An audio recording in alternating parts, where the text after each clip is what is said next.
Hello friends, तो कैसे हो आप लोग? आई होप अच्छे हो गए। मैं स्वागत करता हूँ आपका। भाई हमने दूसरे लेक्चर में इसका force and law of motion हम लोग कर रहे थे। फर्स्ट पार्ट हम लोग कंप्लीट कर चुके हैं। उसमें मैंने फोर्स के बारे में आपको समझा दिया, क्या फोर्स है, कैसे काम करती है, क्या उसके टाइप्स हैं। आज हम लोग पता करने वाले हैं अपने सेकंड चीज़ के बारे में, जो है हमारा मोशन। हिंदी में बोलें तो गति। भाई हिंदी में इसलिए बता रहा हूँ कि कुछ हमारे दोस्त हिंदी मीडियम से भी होंगे, कहीं वो बोल रहे हैं सर क्या पढ़ा दिया आपने। ठीक, गति।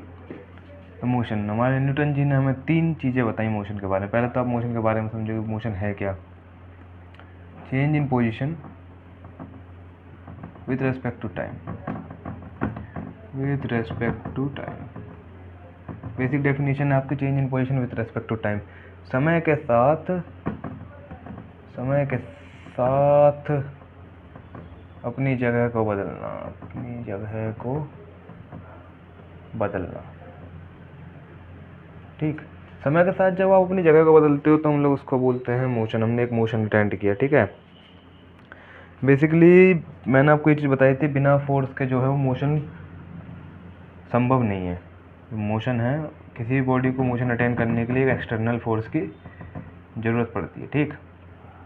तो भी किसी भी बॉडी का समय के साथ, किसी पर्टिकुलर टाइम के साथ उसकी पोजीशन में चेंज होगा तो वो एक मोशन अटेंड करती है, ठीक। अब न्यूटन जी ने हमें 3 चीज़ें बताई थी मोशन के बारे में। उन्होंने बोला कि भाई 3 मेरे लॉ हैं, 3 मेरे नियम हैं, उनको पढ़िए और एग्ज़ाम में लिखिए और फेल हो जाइए या पास हो जाइए।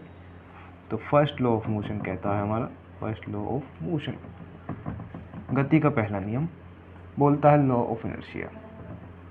लॉ ऑफ, स्पेलिंग देख लेना, इनर्शिया, ठीक। Law of inertia. अब इनर्शिया को हम हिंदी में, भाई देखो, जो लोग हिंदी मीडियम से हैं उनको बोलते हैं जड़त्व, ठीक। यार एक तो ये मार्कर से लिखना है, ये भाई, ठीक है, जड़त्व, ठीक। जो हिंदी मीडियम के बच्चे होंगे वो समझ जाएंगे लॉ ऑफ इनर्शिया। अब लॉ ऑफ इनर्शिया क्या बोलता है, या फिर फर्स्ट लॉ ऑफ मोशन क्या बोलता है कि कोई भी जो ऑब्जेक्ट है वो अगर स्टेट ऑफ मोशन में है या स्टेट ऑफ रेस्ट में है, स्टेट ऑफ रेस्ट में, तो वो वहीं रहेगा अनटिल अनलेस, जब तक उस पर एक्सटर्नल फोर्स अप्लाइड नहीं होता है। ये कहता है हमारा फर्स्ट लॉ ऑफ मोशन। इसको ऐसे समझो आप कि वैसे तो मैंने ये चीज़ें फर्स्ट 2 लेक्चर्स में भी बताई थी आपको, बट यहाँ पे और अच्छे से समझते हैं। मान लीजिए कोई फुटबॉल है, ठीक। भाई फुटबॉल जब तक मूव नहीं करेगी, जब तक आप उसमें किक नहीं करोगे, जब तक आप उसमें भैया कोई एक्सटर्नल फोर्स नहीं मारोगे, किक भी मत करो, आप उसको हाथ से फेंक दो फुटबॉल को, आप उसमें बैट ला के बैट से उसमें बजा दो, कुछ भी आप उसमें एक फोर्स अप्लाई करो, तब जाके ही वो मूव करेगी, ठीक। और अगर चलती हुई फुटबॉल को रोकना है तो सेम चीज़। अगर ये फुटबॉल यहाँ से ऐसे ऐसे ऐसे चलती हुई आ रही है, इसको रोकना है तो पैर से रोकोगे या हाथ से रोकोगे, अपनी बॉडी से रोकोगे, या फिर बैट से भी रोक लोगे। कुछ बच्चे बैट से ही खेल लेते हैं, है ना। तो ये चीज़ हमारी बताती है फर्स्ट लॉ ऑफ मोशन।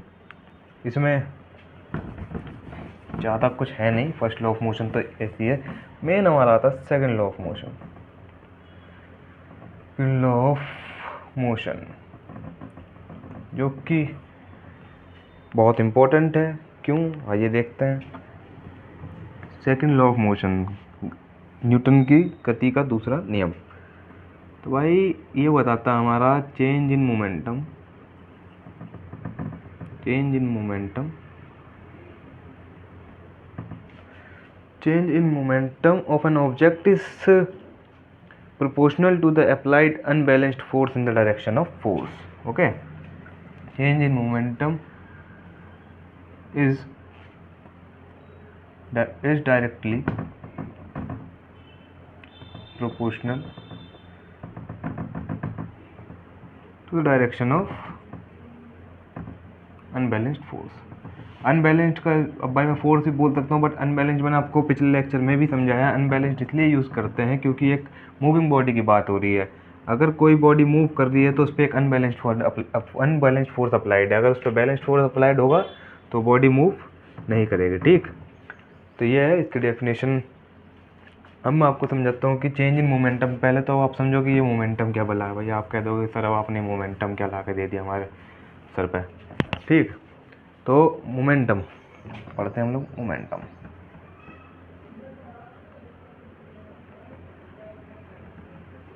ठीक। मोमेंटम को हिंदी वाले ऐसे समझेंगे, इसको कहते हैं संवेग। ठीक, मोमेंटम का मतलब होता है संवेग। मोमेंटम की इक्वेशन है मास इनटू वेलोसिटी। इसको पी से डिनोट करते हैं हम लोग मोमेंटम को। ये बराबर होती है मास इनटू वेलोसिटी के। अब आप कहोगे सर ये क्या है क्या नहीं है, मैं समझाता हूँ आपको। जब भी कोई फोर्स लगता है, ठीक, अब एक एग्जांपल देता हूँ आपको। एक बुलेट है, वो जो गन वाली बुलेट होती है वो। अब इस बुलेट को अगर आप हाथ से किसी को मारोगे, मान लीजिए आपने बुलेट लिया और ऐसे हाथ से ऐसे फेंक कर मारा, क्या उसको ज़्यादा हार्म करेगी वो? हाँ, अगर ये पे आगे से नुकीली होगी तो मे बी माइनर इंजरी उसको दे सकती है। बट ऑन अदर हैंड अगर ये चीज़ ही उससे फायर कर दें हम लोग गन से, तो भाई खेल ख़त्म। ठीक है, गन से अगर फायर करते हैं तो मेजर इंजरीज देते हैं मोस्टली, खेल ख़त्म ही हो जाता है। ठीक, एक और एग्जांपल मैं आपको देता हूँ मोमेंटम का ही। अगर टेबल टेनिस खेलने हम लोग, तो उसमें टेबल टेनिस में आपने देखा छोटी सी बॉल होती है, उसको आप बॉडी पे खा लेते हो। मतलब बहुत तेज अगर किसी ने मारा तो भी हल्की सी चोट लगेगी, बट हो जाएगा, इतना दिक्कत होगी नहीं, हल्की फुल्की चोट लगती है। ठीक, टेबल टेनिस में। बट वही अगर बॉल मान लीजिए कोई बैट्समैन हिट करे, उसी मैं साइज को कंपेयर नहीं करता हूँ, अगर उसी साइज़ की बॉल को भी कोई बैट्समैन हिट करे बहुत तेज़ी से, और वो सडनली आपके फेस पर आके या फिर आपके हाथ पैर कहीं पर भी लगती है, तो हार्म करेगी आपको बहुत तेज़। तो ऐसा क्यों हो गई? यहाँ पे दो चीज़ों का ध्यान रखना है, ऑब्जेक्ट के मास का और ऑब्जेक्ट की वेलोसिटी का। ये जो ऑब्जेक्ट का मास है, मान लीजिए बुलेट ही है, इसका मास तो हम लोग सेम रखेंगे भाई। बुलेट का जो मास है वो तो सेम ही है। ठीक, यहाँ क्या रोल प्ले कर रही है? वेलोसिटी। अब मास तो उसका सेम ही है, चाहे मान लीजिए 15 ग्राम की बुलेट है, तो 15 ग्राम की बुलेट हम लोग हाथ से फेंके तो भी 15 ग्राम की है, उसको गन से फायर करें तो भी 15 ग्राम की है। ठीक, बट यहाँ वेलोसिटी रोल प्ले करती है। दूसरे हम लोग देखें, यहाँ पर मास अगर मान लीजिए यहाँ पे वैसे अगर टेबल टेनिस की बॉल को ना लेकर अगर मैं क्रिकेट बॉल को हिट करूँ बैट से, तो अब पे मास प्ले करता है। मान लीजिए उसी बॉल को मैं छोटी बॉल को बैट से हिट करूँगा, ठीक, वो आपको इतनी तेज़ नहीं लगेगी जितनी तेज़ एक बड़ी बॉल लगेगी, क्योंकि उसका मास ज़्यादा है बट वेलोसिटी सेम है ना। तो किसी भी पर्टिकुलर ऑब्जेक्ट का मोमेंटम आप ये समझ लीजिए कि उसकी मास और वेलोसिटी से रिलेट करता है, या फिर डायरेक्टली प्रोपोर्शनल आप उसे कह सकते हो। ठीक, किसी बॉडी में अगर मास और वेलोसिटी है तो वो एक मोमेंटम अटेन करेगा। अब मैं आपको समझाता हूँ कि सेकंड लॉ ऑफ मोशन में क्यों इंपॉर्टेंट है। सेकंड लॉ ऑफ मोशन यही बोलता है, मैंने आपको समझाया कि change in momentum is directly proportional to force, directly proportional to applied unbalanced force. इसको मैं ऐसे लिख सकता हूँ, फोर्स को मैं क्या लिखूँगा? Force directly proportional to momentum upon time, ये होता है। अब मोमेंटम क्या होता है? Mass into velocity. ठीक, तो फोर्स को मैं लिख सकता हूँ भाई, इसको मैं यहाँ ये चीज़ है तो मैं इसको ये लिख सकता हूँ ना, अगर P हमारा m इंटू वी है तो इसको m इंटू वी लिख सकता हूँ मैं, m into v upon t. ठीक, अब देखो एक चीज़ अभी ध्यान रखना। अब हमने इससे पहले पढ़ा था फोर्स किसके बराबर आता है? मास इंटू एक्सेलरेशन के बराबर आता है। ठीक, अब देखो यहाँ पे कैसे आता है। एक्सेलरेशन क्या होता है?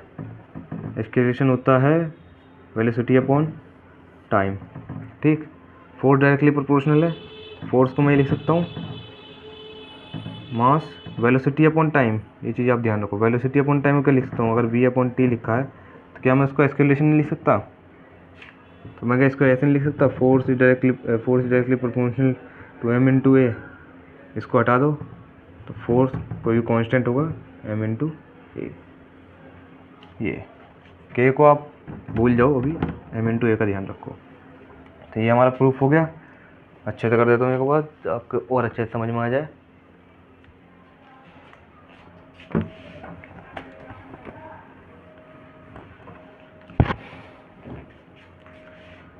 मोमेंटम होता है मास इनटू वेलोसिटी, एक्सेलरेशन होती है वेलोसिटी अपॉन टाइम, ठीक।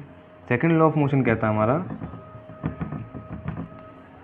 सेकंड लॉ ऑफ मोशन कहता है कि भाई हमारा जो फोर्स है वो बराबर है, डायरेक्टली प्रोपोर्शनल है हमारे momentum upon change in momentum upon time के। चेंज इन मोमेंटम का मतलब है मास इनटू वेलोसिटी चेंज हो रही है। एक्सेलरेशन भी एक्चुअली होता है change in v upon T, but अब इसको डेल्ट को ज़्यादा ध्यान ना रखो, अब इतना याद रखो कि m into v upon t होता है, ठीक। अब v अपॉन टी को हम लोग एक्सेलरेशन लिख सकते हैं, तो फोर्स बराबर मास इंटू अपॉन टाइम, ये चीज़ यही है। तो इसको हम लोग लिख सकते हैं m इंटू ए। साइन, अगर इसको प्रोपोर्शनल का साइन हटा दें तो एक कांस्टेंट लगता है, उस कांस्टेंट को आप भूल जाओ फिलहाल। ये हमारा फोर्स का डेफिनेशन है या फिर इक्वेशन है, ठीक। तो ये चीज़ आपको समझ में आई कि हमारा फोर्स कैसे आया, मोमेंटम क्या हुआ, मास क्या है, इनर्शिया क्या है। इनर्शिया को मैं आपको और हल्का सा डिफाइन कर देता हूँ कि भाई इनर्शिया क्या चीज़ है। क्वेश्चंस बनते हैं। इनर्शिया वो टेंडेंसी है, इनर्शिया वो टेंडेंसी है किसी भी ऑब्जेक्ट की जो उसके स्टेट ऑफ मोशन को चेंज होने में रजिस्ट करती है। रजिस्ट इन सेंस कि उसको रोकती है, ठीक। मान लीजिए कोई ट्रेन है, आप एक बक्से को पुश करो ज़ोर से, ठीक। एक फोर्स से आपने बक्से को पुश करा और बक्सा मूव कर गया, बट वही बक्सा अगर आप, वही फोर्स से अगर आप एक ट्रेन को पुश करोगे, क्या वो मूव करेगी? मुझे नहीं लगता मूव करेगी, हल्का सा ही मूव नहीं करेगी, ठीक। तो यही मैं आपको समझाना चाहता हूँ कि इनर्शिया वो है, higher the mass higher will be inertia. जितना ज़्यादा उसका मास होगा उतना ही ज़्यादा उसका इनर्शिया होगा, ठीक। तो इनर्शिया से आप ये समझिए कि इनर्शिया वो टेंडेंसी है जो कि किसी भी ऑब्जेक्ट के स्टेट ऑफ मोशन को चेंज होने से रोकती है, ठीक है। मान लीजिए कोई बॉडी का स्टेट ऑफ मोशन, मैंने आपको बताया फोर्स अप्लाइड होने के बाद चेंज होता है, लेकिन अगर उसका मास ही इतना ज़्यादा होगा कि उसमें बहुत ज़्यादा फोर्स लगानी पड़ेगी, तो उसका स्टेट ऑफ मोशन कैसे चेंज होगा, है ना। तो इनर्शिया से आपको यही चीज़ सीखने को मिलेगी कि जितना ज़्यादा बॉडी का मास है उतना ही ज़्यादा उस बॉडी का इनर्शिया है। क्वेश्चंस आते हैं, दो कंपेयर कर दी जाएंगे कि अगर एक, चलिए मैं आपको एक एनसीईआरटी का एक क्वेश्चन कराता हूँ। क्वेश्चन है, पेज नंबर आप देख सकते हो 118 पे है। तो एक क्वेश्चन है, which of the following has more inertia.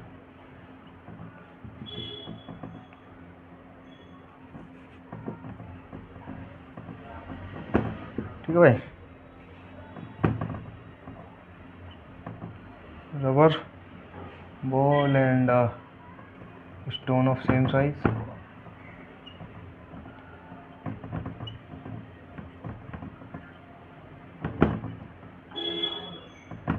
₹5 coin और ₹5 नोट। सोचो आप थोड़ा सा। अभी मैंने आपको बताया कि भाई जिसका मास ज़्यादा है उसका इनर्शिया ज़्यादा होगा, तो इसमें स्टोन और इसमें आपका ₹5 कॉइन, सॉरी ₹5 कॉइन, इनका इनर्शिया ज़्यादा होगा, ठीक है। अब डिस्कस करते हैं हम लोग अपना last but not the least, third law of motion, नियम की गति, न्यूटन की गति का तीसरा नियम, for every action there is equal and opposite reaction. सबसे मुझे बढ़िया लगता है ये third law of motion.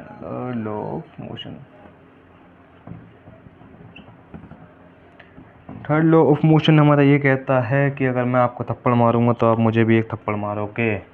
For every action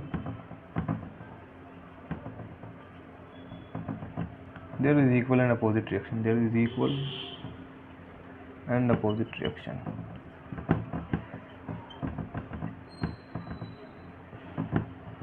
ठीक है भाई, हर एक एक्शन का हमारा अपोजिट रिएक्शन होता है। इसको अगर हम इसके टर्म में लिखें तो फोर्स 2 1, या फिर मान लीजिए फोर्स n बराबर माइनस फोर्स एन।